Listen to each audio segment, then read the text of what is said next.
Big Blue, stop right now. MetLife Stadium just exploded with breaking news. And one fact is already on the board. 74 days until kickoff, and New York just pulled off a trade while signing a 4-time 1,000-yard rusher. The depth chart just shattered. We have an offensive line battle blown wide open, a backfield in panic, and a defensive reclaim off waivers. Insiders confirmed the move, and here is your first payoff. Guard Daniel Falele was shipped to Jacksonville for a 2027 draft pick, giving Evan Neal new life to save his career. If you bleed blue more than you hate the Cowboys, hit like and subscribe right now. Stay locked for the double cliffhanger. Whispers turned into footsteps across the Meadowlands practice fields, and the name echoing through the facility is Evan Neal. How did a number 7 overall pick go from being the designated anchor of this franchise to being buried on the third-team offense during training camp walkthroughs? Just a week ago in East Rutherford, the clock was ticking down to 0 on his time in New York. Back with the team on a cheap one-year prove-it deal, the former first-round selection seemed completely out of answers, unable to climb the depth chart. In the early years of his NFL journey, Neal struggled mightily on the edge. After being drafted 7th overall in 2022 with massive expectations, he surrendered a brutal 68 total quarterback pressures across his first 2 seasons. The coaching staff finally ended the tackle experiment 3 years in, shifting him inside from right tackle to right guard before stashing him on the bench. When the front office brought him back this offseason on a team-friendly contract, fans were stunned, yet he still failed to gain ground in camp. Giants reporter Dan Dugan painted a grim picture, stating, "Nothing to report. He has been glued to the third team at right guard, although he did sneak in for a few snaps with the 2s today in the walkthrough, and the 3s do not get many reps. Hard to see how he could make a real push for a spot." In the preseason opener, Neal logged only 20 offensive snaps, and every single one came near the very end of the game. Until Tuesday, his days in New Jersey appeared numbered. But then the front office executed a sudden maneuver that flipped the offensive line room upside down. New York traded guard Daniel Falele to the Jacksonville Jaguars for a late-round pick in the 2027 NFL Draft. With Falele out of the picture, the path that was once blocked has reopened. The backup right guard position is wide open, handing Neal an unexpected lifeline to save his career.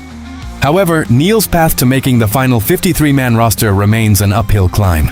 The competition behind the starting unit is fierce. Lucas Patrick brings veteran experience across all 3 interior spots. Aaron Stinney provides steady execution that coaches trust, while Jake Kubas is eager to jump on the opportunity created by the Falele trade. Even Marcus Mbo can kick inside if necessary. The 25-year-old Neal faces the most critical stretch of his football life. The coaching staff will give him higher snap counts over the next 2 preseason games to evaluate his offseason progress against live defensive fronts. If he delivers strong performances, Neal could defy the odds and lock down his spot. The technical transition from tackle to interior guard requires violent hand placement, lower pad level, and elite processing against complex blitz schemes. Coaching staff members are watching every single snap under a microscope because there is zero margin for error left. Every repetition in practice now carries the weight of his entire NFL future. Do you believe Evan Neal can finally prove his first-round pedigree at guard? Or has the ship sailed in New York? How much patience should coaches have left? Drop your raw thoughts down in the comments below. If you want this offensive line to dominate the trenches this season, smash that like button right now and show your pride for Big Blue. But while the line reshuffles its ranks, our next story cuts directly into the offensive backfield, where a veteran arrival has put an entire position room on notice after a brutal preseason mistake. Stay locked. Scouts called it calculated violence, and the front office liked the price tag. The question was never about talent, but about sending an undeniable message to a young locker room. The name? Najee Harris. The New York Giants officially signed the veteran running back to a 1-year contract, and the timing of this transaction is far from a coincidence. It represents a loud wake-up call following a massive preseason blunder. Harris brings immediate name recognition and serious production to a backfield that lacked size, power, and depth heading into the final stretch of training camp. During his tenure with the Pittsburgh Steelers, Harris was an absolute workhorse, racking up 4 consecutive 1,000-yard rushing seasons and 34 total touchdowns. His recent stint with the Los Angeles Chargers was unfortunately cut short after just 3 games due to a torn Achilles tendon, which naturally raises questions about his durability. A 28-year-old running back recovering from a major tendon tear usually paints a concerning picture, but Harris was never built on pure breakaway speed. At 6'1" and 245 pounds, he wins through brute physicality, exceptional patience, and punishing defenders in short yardage situations. That bruiser profile fits perfectly into New York's new offensive identity. The catalyst behind this urgent signing was the troubling performance of rookie Tyrone Tracy against the Minnesota Vikings. The focal point of criticism was Tracy's disastrous missed block that allowed rookie quarterback Jackson Dart to get blown up by a completely unblocked defender. Dart was extremely fortunate to avoid a season-altering injury, and that kind of mental mistake is an unforgivable offense in the NFL. When you are on the field in a critical pass protection set, your eyes cannot wander. Tracy did not just miss his blitz pickup assignment. He failed to even make contact with safety Jay Ward. Making contact and losing the rep physically happens, but allowing a rusher to sprint past untouched in a straight line shows a severe lack of preparation. Tracy's rushing production only made things worse, finishing with 2 carries for 5 yards and looking lost behind the line of scrimmage. With the team fully shifting toward a run-first philosophy with multiple tight end sets under center, they desperately needed an imposing physical presence. Cam Scatterbo has been trending toward the lead role, but at 5'9" and 215 pounds, he was previously the biggest back in the room. Tracy is 5'11" and 210 pounds, while Devin Singletary sits at 5'9" and 203 pounds. With Tracy having recent injury concerns and fullback Patrick Ricard already taking up a valuable roster spot, carrying 4 running backs is nearly impossible.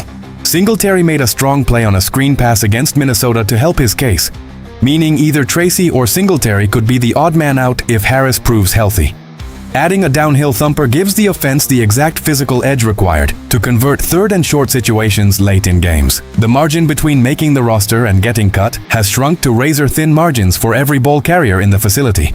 Can Najee Harris reclaim his dominant form and carry this ground attack, or will Tyrone Tracy rebound and save his job? Which running back would you cut before Week 1? Let me know your prediction in the comments below.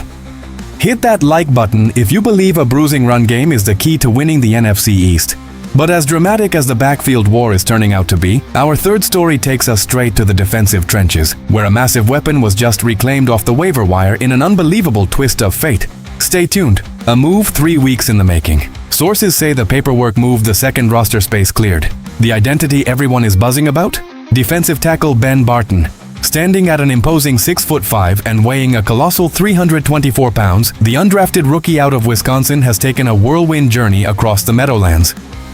In a compelling roster move, the New York Giants claimed Barton off waivers from the New York Jets just weeks after letting him walk out the door. This transaction filled the open spot created by the Daniel Faalele trade, giving the young defensive lineman a second chance with the franchise that originally signed him following the 2026 NFL Draft. Barton's path over the last month highlights the chaotic nature of NFL training camps.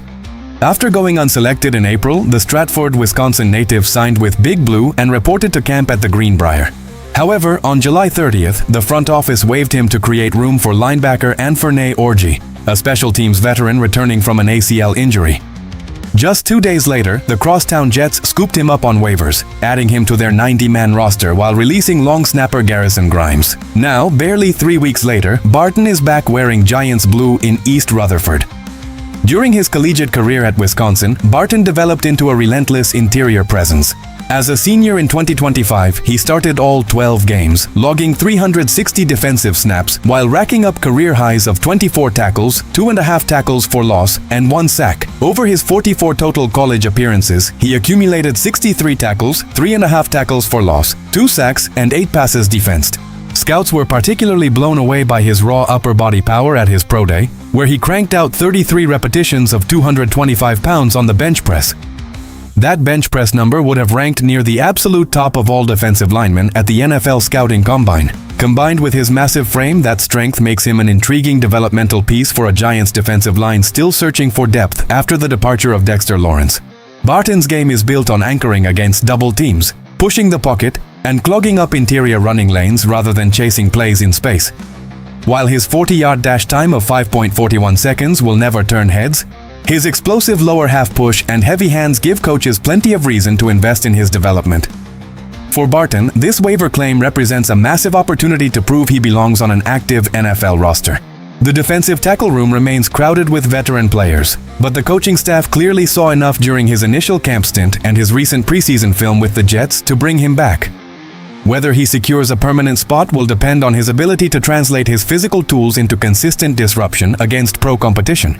Clogging up running lanes and absorbing double teams on early downs is a thankless job, but it allows linebackers to flow freely and make drive-killing tackles. If Barton proves he can control the line of scrimmage, he gives New York a formidable rotational weapon. Do you think Ben Barton can develop into a dependable run stuffer on early downs, or will the numbers game push him to the practice squad?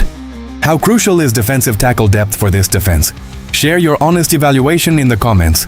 Smash that like button if you love watching defensive linemen dominate the trenches. But do not go anywhere, because the combined impact of these three moves is about to reshape New York's entire season. 3 dramatic moves, 1 unmistakable message. The offensive line battle has been reignited. The backfield just gained a 4-time 1,000-yard powerhouse to punish defenses. And the defensive line reclaimed a 324-pound monster to lock down the interior. New York is building a bruising, trench-first football team designed to control the clock and wear opponents down in the fourth quarter. If Big Blue dominates the line of scrimmage, the NFC East hierarchy will be flipped on its head. The Philadelphia Eagles and Dallas Cowboys will quickly learn that facing New York is no longer a walk in the park. Here is what I need from Big Blue Nation right now. First, smash that like button if you believe this physical identity will lead us back to the playoffs. Second, leave a comment with your exact prediction for how many rushing touchdowns Najee Harris will score this year. Third, hit subscribe immediately, because every new subscriber proves that New York runs the East. But stay on high alert, because here is your double cliffhanger. Team insiders report that the coaching staff is preparing to reveal a shocking new starting offensive line combination in tomorrow morning's practice that demotes a multi-year veteran to the second unit. Meanwhile, down in Texas, the Dallas Cowboys just suffered a major defensive line injury during team drills that could trigger an emergency trade before the weekends. Big Blue stands tall. Subscribe now and see you in the next breakdown.